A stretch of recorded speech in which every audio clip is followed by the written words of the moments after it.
जो non finite verb है, ना इसका सब्जेक्ट होता है, न ये शो करता है टेंस को या नंबर को, इंडिपेंडेंट क्लॉज में या सेंटेंस में। जो नॉन फिनाइट वर्ब है, ये सब्जेक्ट के बगैर होता है, इसका ताल्लुक टेंस के साथ नहीं होता है, टेंस चाहे कोई भी हो, ना ये डिपेंडेबल होता है नंबर का। जो नंबर है ये सिंगुलर है या प्लूरल है।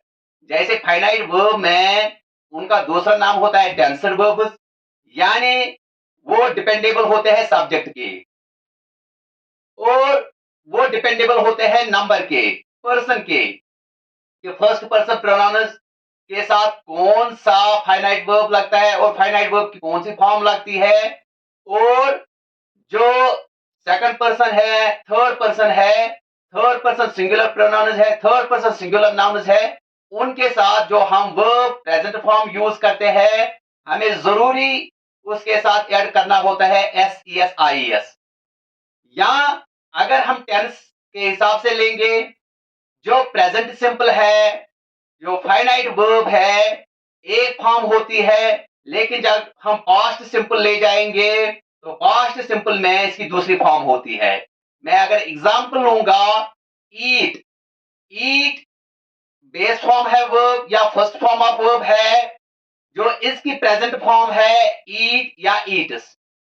तो अगर मैं सब्जेक्ट लूंगा, आई के साथ मैं ईट यूज कर सकता हूं, लेकिन अगर मेरे पास सब्जेक्ट ही है तो ही के साथ मुझे ईट्स लगाना है, यानी मुझे इसकी प्रेजेंट फॉर्म दिखानी है with S E S I S.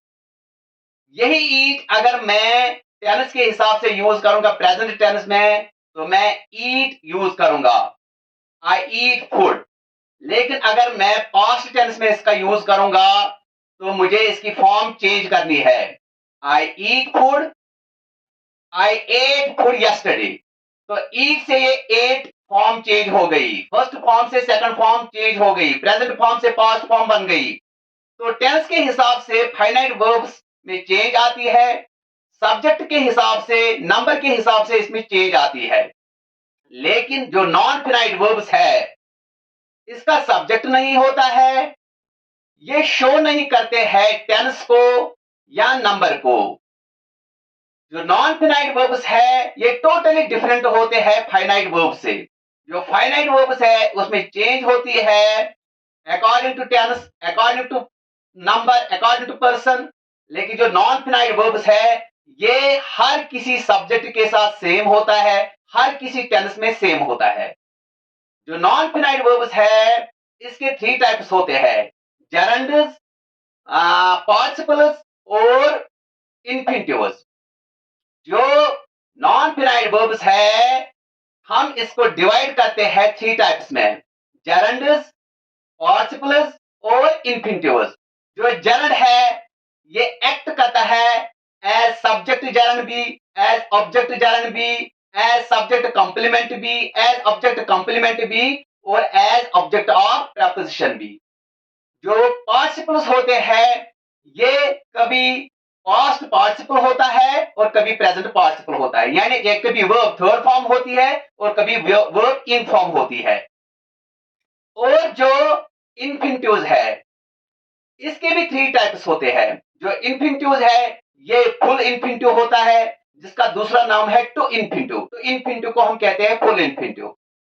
या बेयर इन्फिनिटिव होता है, बेयर इन्फिनिटिव का मतलब विदाउट टू। और सुप्लिट इन्फिनिटिव है, जो सुप्लिट इन्फिनिटिव है, सुप्लिट इन्फिनिटिव भी फुल इन्फिनिटिव होता है, टू इन्फिनिटिव होता है, लेकिन हम ब्रेक करते हैं टू पार्ट्स में फुल इन्फिनिटिव को। टू को अलग लेते हैं और जो इसके साथ बेस फॉर्म ऑफ वर्ब होता है उसको अलग लेते हैं, उनके बीच में इंसर्ट करते हैं कोई एडवर्बल वर्ड, यानी एडवर्बल वर्ड को हम इंसर्ट करते हैं after breaking the full infinitive. जो टू इन्फिनिटिव है उसको ब्रेक करते हैं और इंसर्ट करते हैं एडवर्बल वर्ड। तो ये है सुप्लिट इन्फिनिटिव। तो जो इन्फिनिटिव्स है इसके थ्री टाइप्स होते हैं, फुल इन्फिनिटिव यानी टू इन्फिनिटिव, यानी to play, to run, to watch, to wash, to bath, to go, to write, to read. या बियर इन्फिनिटिव, जो बियर इन्फिनिटिव है ये विदाउट टू होता है। जैसे लेट के साथ हम इसका यूज करेंगे, मेक के साथ इसका यूज करेंगे, या मॉडल वर्ब्स के बाद इसका यूज करेंगे। ये है बियर इन्फिनिटिव। मैं सेंटेंस में आपको दिखाऊंगा। और जो स्प्लिट इन्फिनिटिव है ये फुल इन्फिनिटिव होता है एक्चुअली, लेकिन इसको ब्रेक करते हैं हम, इंसर्ट करते हैं किसी एडवर्बल वर्ड को। ये है इन्फिनिटिव्स के बारे में। जो पार्टिसिपल्स है ये कभी पास्ट पार्टिसिपल होता है यानी वर्ब थर्ड फॉर्म होता है, या कभी प्रेजेंट पार्टिसिपल होता है यानी वर्ब इन फॉर्म होता है। जो पार्टिसिपल्स है ये अगर हम टेंसेस में इसका यूज करेंगे, हेल्पिंग वर्ब के बाद इसका यूज करेंगे, उस वक्त ये वर्ब होते हैं। इसकी फंक्शन भी उस वक्त वर्ब की होती है। लेकिन अगर हम हेल्पिंग वर्ब्स के बगैर इसका यूज करेंगे, वर्ब थर्ड फॉर्म का या वर्ब इन फॉर्म का, उस वक्त ये एडजेक्टिव्स बनते हैं, एडजेक्टिव्स का काम देते हैं, एज एडजेक्टिव्स फंक्शन करते हैं।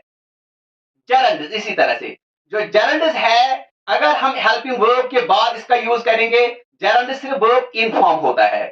पार्टिसिपल्स वर्ब थर्ड फॉर्म भी होता है, वर्ब इन फॉर्म भी होता है, लेकिन जरंड सिर्फ वर्ब इन फॉर्म होता है।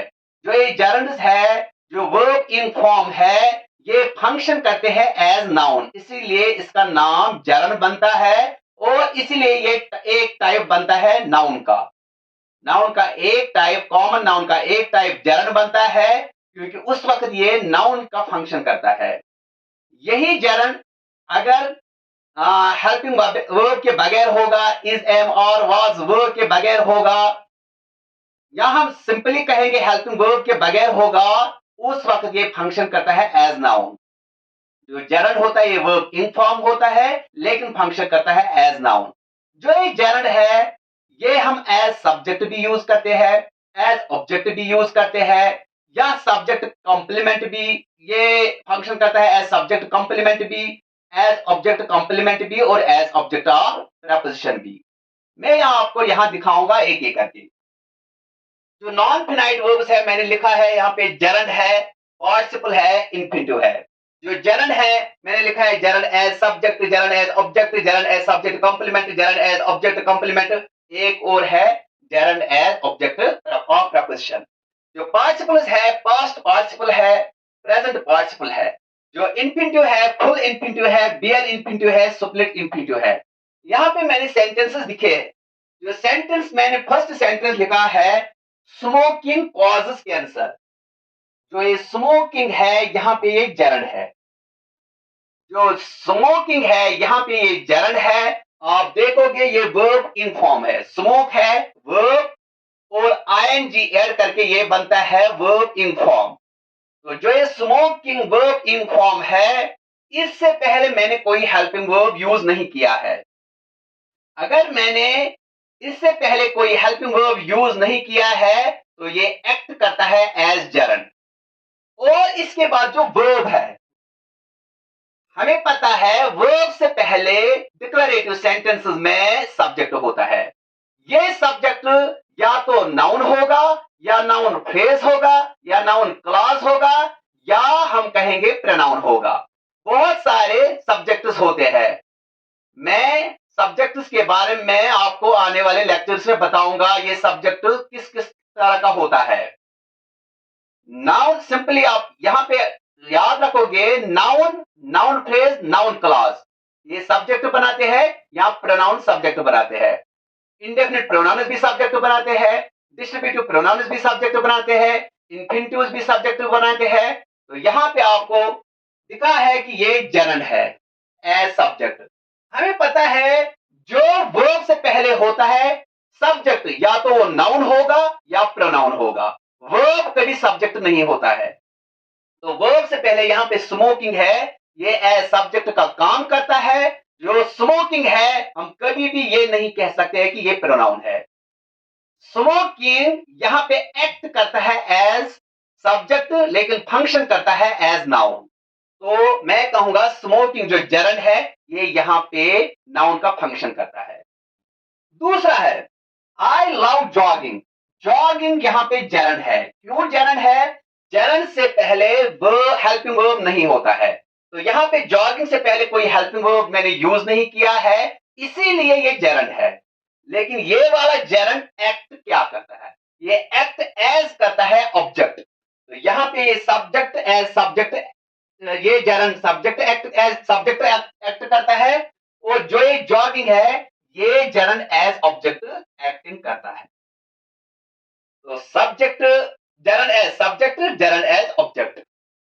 जो वर्ब मैन वर्ब के बाद आता है वो होता है ऑब्जेक्ट, जो वर्ब से पहले होता है वो होता है सब्जेक्ट। तो वर्ब से पहले ये सब्जेक्ट है, यहां पे लव है वर्ब, तो लव के बाद जॉगिंग है, ये एज ऑब्जेक्ट है। लेकिन ऑब्जेक्ट क्या है? gerund है। हो गए ये दो gerund, gerund as subject, gerund as object.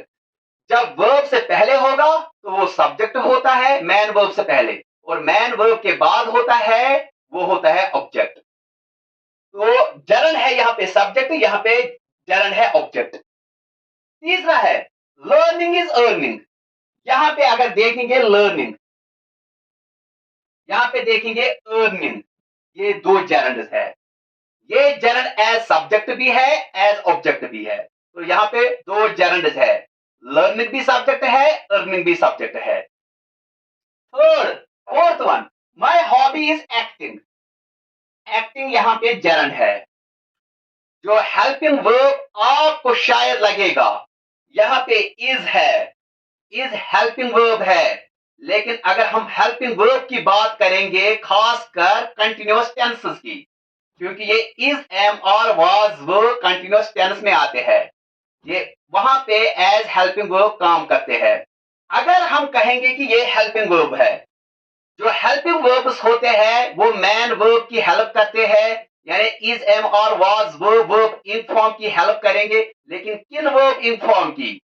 जब वो एक्शन दिखाते हैं, जब वो नॉर्मल वर्ब्स हो, जब वो डायनेमिक वर्ब्स हो, क्योंकि सिर्फ dynamic verbs verb in form बनाते हैं। यहां पे अगर मैं कहूंगा यहां पे कोई एक्शन नहीं है, लर्निंग इज अर्निंग, इसमें कोई एक्शन नहीं है। माय हॉबी इज एक्टिंग, इसमें कोई एक्शन नहीं है। माय हॉबी, जो ये सब्जेक्ट है, इज यहां पे एज लिंकिंग वर्ब यूज हुआ है। मैंने आपको बोला है एक लेक्चर में कि जो ऑक्सिलरी वर्ब्स होते हैं इसके थ्री टाइप्स होते हैं। इसका एक टाइप होता है हेल्पिंग वर्ब, दूसरा होता है लिंकिंग वर्ब, और तीसरा होता है मॉडल वर्ब।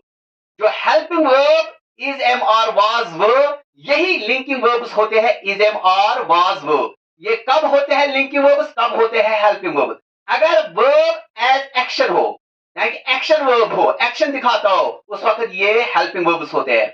लेकिन अगर ये कोई एक्शन नहीं दिखाते हैं इज, एम और वाज वर्ब, उस वक्त ये हेल्पिंग वर्ब्स नहीं होते हैं, उस वक्त ये सिर्फ लिंकिंग वर्ब्स होते हैं।